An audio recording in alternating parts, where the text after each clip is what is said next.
भगवान श्री राम का मंदिर अयोध्या में बनकर तैयार हो चुका है, लेकिन अभी कुछ ऐसी चमत्कारी घटना सामने आ रही है जिसे देखकर हर कोई हैरान है, जो गिद्ध पिछले कई सालों में हमें नजर भी नहीं आए। अचानक अयोध्या के अंदर बड़ी संख्या में गिद्धों का झुंड पहुंच गया है। कई लोग इन्हें साक्षात जटायु कह रहे हैं, जो भगवान श्री राम के मंदिर की प्राण प्रतिष्ठा में शामिल होने के लिए आए हैं। लोगों को हैरानी इसलिए हो रही है क्योंकि जो गिद्ध की प्रजाति विलुप्त होने की कगार पर है, साल 2000 के बाद इतनी संख्या में कहीं पर भी नजर नहीं आए, और इतनी बड़ी संख्या में अयोध्या पहुंच जाना वाकई में भगवान श्री राम का चमत्कार है। और यह जब खबर मीडिया के अंदर पहुंची तो सब जगह भगवान श्री राम के चमत्कार की चर्चा होने लगी। इस चमत्कार को आज साइंटिस्ट भी मान रहे हैं। आज के इस वीडियो में भगवान श्री राम के मंदिर बनते वक्त हुए वह चमत्कार बताएंगे, जिसे सुनकर आप भी चौंक जाएंगे। आखिर क्यों नेपाल से दो जो विशाल शिलाएं लाई गई थी, जिस भगवान श्री राम की मूर्ति बनाई जानी थी, लेकिन उनसे मूर्ति न बनाकर दूसरे पत्थरों को लाया गया। आज का वीडियो दोस्तों, जिस मौके का पूरी दुनिया इंतजार कर रही थी, अब वह घड़ी आ गई है। अयोध्या में प्रभु श्री राम मंदिर बनकर तैयार हो चुका है।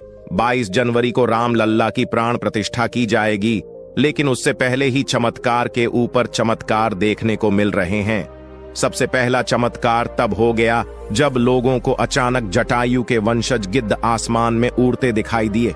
यहां तक कि भगवान श्री राम के भक्त इन्हें राम मंदिर की प्राण प्रतिष्ठा में आए मेहमान मान रहे हैं, क्योंकि पिछले कुछ सालों में यह प्रजाति विलुप्त सी हो गई थी। लेकिन राम मंदिर की प्राण प्रतिष्ठा नजदीक आते ही अयोध्या के आसपास बड़ी संख्या में गिद्ध आ पहुंचे हैं। लोग इस करिश्मा को देखकर पूजा भी कर रहे हैं, क्योंकि गिद्ध ऐसा प्राणी है जो भारत से विलुप्त हो चुका है। ऐसे में प्रभु श्री राम की प्राण प्रतिष्ठा से पहले ही वह कैसे दिखें, इसे लोग भगवान का चमत्कार मानकर पूजा कर रहे हैं। अब दोस्तों, यह इतनी बड़ी बात कोई संयोग तो नहीं हो सकती है। दोस्तों, कुछ बुद्धिजीवी लोग रामायण के होने पर ही सवाल उठाते हैं। उन लोगों का मानना है कि रामायण असल में कहानी थी।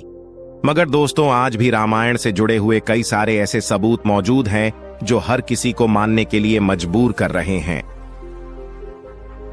भगवान राम ने जो पुल बनाया था लंका जाने के लिए, वह आज भी मौजूद है। उसे वैज्ञानिकों ने भी माना है। वैज्ञानिकों ने उसे देखकर कह दिया कि यह कोई प्राकृतिक नहीं है, बल्कि इंसानों द्वारा बनाया गया है। और जिस जगह पर वह पुल बनाया गया था, वह आज भी उसी जगह पर मौजूद है। उस समय भगवान श्री राम ने अपने चमत्कार से पत्थर को पानी के अंदर तैरा दिया था, और उन तैरते हुए पत्थरों पर कदम रख के वानर सेना लंका में गई थी। दूसरा सबसे बड़ा सबूत रावण की खुद की लंका है। रावण की लंका आज भी मौजूद है, और यह चमत्कार भी बहुत बड़ा सबूत है। जटायु गिद्ध प्रजाति से ताल्लुक रखते थे। वहीं जटायु भगवान श्री राम के परम भक्त थे। दोस्तों, जटायु और भगवान श्री राम के बारे में रामायण में भी कई बार हमें जिक्र मिलता है। त्रेता युग में जब भगवान श्री राम को अपने पिता द्वारा वनवास का आदेश मिला था, तब पंचवटी में भगवान श्री राम की पक्षीराज जटायु से मुलाकात हुई थी। पक्षीराज जटायु माता सीता को अपनी पुत्री के समान मानते थे। दरअसल जब रावण माता सीता का हरण करके ले जा रहा था, तब जटायु ने ही लंकापति रावण को सीता माता की रक्षा के लिए युद्ध किया था। वहीं जटायु, जिन्होंने अपने पंखों से रावण को बहुत चोट पहुंचाई थी, रावण के शरीर को जटायु ने लहूलुहान कर दिया था। इस संघर्ष में जटायु ने अपने प्राणों की आहुति दी थी। छत्तीसगढ़ के दंडकारण्य में गिद्धराज जटायु का मंदिर है। यह वह स्थान है जब सीता माता का अपहरण कर रावण पुष्पक विमान से लंका जा रहा था, तो सबसे पहले जटायु ने ही रावण को रोका था। राम की राह में जटायु पहले शहीद थे।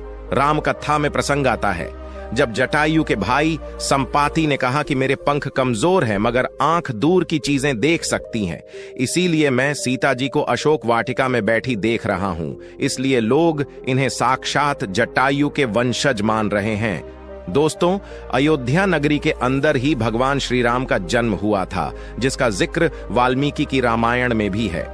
सालों तक चले राम राज्य के बाद जब श्री राम ने जल समाधि ले ली, तो अयोध्या नगरी सूनी हो गई।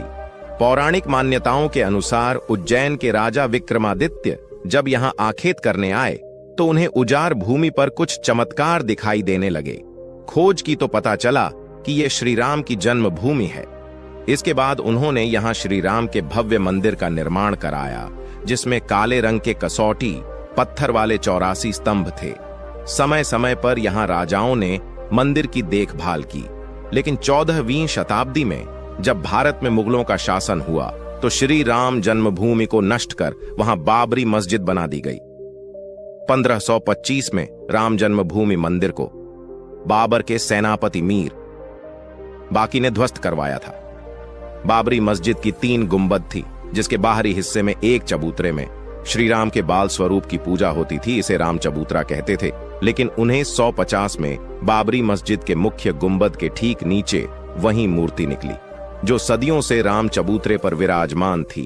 बाबरी मस्जिद और राम जन्मभूमि मंदिर पर सालों चले विवाद के बाद आखिरकार श्री राम की अपनी जन्मस्थली पर प्राण प्रतिष्ठा हो रही है।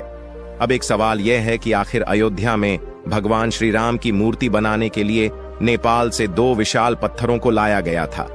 इन पत्थरों को लाने के बाद आखिर क्यों उन पत्थरों से मूर्ति नहीं बनाई गई? ऐसी क्या वजह थी कि नेपाल के उन 2 पत्थरों की जगह दूसरे पत्थरों का इस्तेमाल किया गया? दरअसल राम मंदिर के निर्माण का काम पूरा होने के बाद फरवरी में नेपाल के काली गंदगी तट से 2 शिलाएं अयोध्या लाई गई थी। इन 2 शिलाओं का वजन 14 टन और 27 टन था। शुरुआत में इन शिलाओं से राम मूर्ति बनाए जाने की बात सामने आई, लेकिन बाद में पता चला कि इन शिलाओं को राम मूर्ति बनाने के लिए उचित नहीं पाया गया। भारतीय मीडिया में छपी कुछ खबरों के मुताबिक इन पत्थरों से मूर्ति नहीं बनाए जाने की एक वजह राम मंदिर से जुड़ी संतों की ओर से जताई गई आपत्ति थी। खबरों के मुताबिक कुछ संतों का मानना था कि इन पत्थरों को मूर्ति निर्माण में इस्तेमाल नहीं कर सकते, क्योंकि कालिंदी की चट्टानों को तोड़ा नहीं जाना चाहिए, क्योंकि वे शालिग्राम के बराबर है। हालांकि अयोध्या पहुंचे नेपाली प्रतिनिधियों के मुताबिक इन शिलाओं की तकनीकी जांच के बाद मूर्तिकारों ने कहा कि ऐसी शिला से मूर्ति तराशना संभव नहीं है। इसके बाद दूसरे पत्थरों से मूर्तियां बनाई गई। नेपाली प्रतिनिधियों के मुताबिक 27 टन वजनी शिला पर मूर्ति तराशने की कोशिश की गई थी, क्योंकि 14 टन वजनी शिला को शालिग्राम माना गया। लेकिन 27 टन वाली शिला भी उपयुक्त न पाए जाने के बाद दोनों शिलाओं को राम मंदिर निर्माण स्थल के पास रखा गया है। भारतीय मीडिया के मुताबिक राम मंदिर के गर्भगृह में रखने के लिए देश के अलग अलग जगहों से लाए गए पत्थरों से 3 मूर्तियां बनाई गई हैं। इनमें से सबसे अच्छी मूर्ति का चयन कर उसे गर्भगृह में स्थापित किया जाएगा। दोस्तों, अयोध्या में दुनिया का सबसे बड़ा विशाल मंदिर बन रहा है। लोग बेसब्री से इंतजार कर रहे हैं राम मंदिर के लिए। कुल 6700 एकड़ जमीन है, जिसे 2 एकड़ में मंदिर बन रहा है। पहले मंदिर के मुख्य शिखर की ऊंचाई 128 फीट थी, अब यह 161 फीट होगी। 3 की जगह 5 गुंबद और 1 मुख्य शिखर होगा। वैसे तो साल 2020 में ही काम शुरू कर दिया गया था। प्रधानमंत्री नरेंद्र मोदी ने 5 अगस्त 2020 को अयोध्या में राम मंदिर की आधारशिला रखी थी। साल 1992 में बाबरी मस्जिद को ढा दिया गया था, जिसके बाद हिंदू पक्ष और मुस्लिम पक्ष के बीच इलाहाबाद हाई कोर्ट से लेकर सुप्रीम कोर्ट तक लंबी कानूनी लड़ाई चली। इसके बाद नवंबर 2019 में ऐतिहासिक फैसला सुनाया और आदेश दिया कि अयोध्या में विवादित जमीन मंदिर बनाया जाए। इस फैसले में यह भी शामिल था कि केंद्र सरकार मस्जिद के निर्माण के लिए सुन्नी वक्फ बोर्ड की 5 एकड़ वैकल्पिक जमीन उपलब्ध करवाई। अब दोस्तों, आप इसके लेकर क्या सोचते? कमेंट बॉक्स में जवाब जरूर दें और वीडियो को लाइक, चैनल को सब्सक्राइब जरूर करें।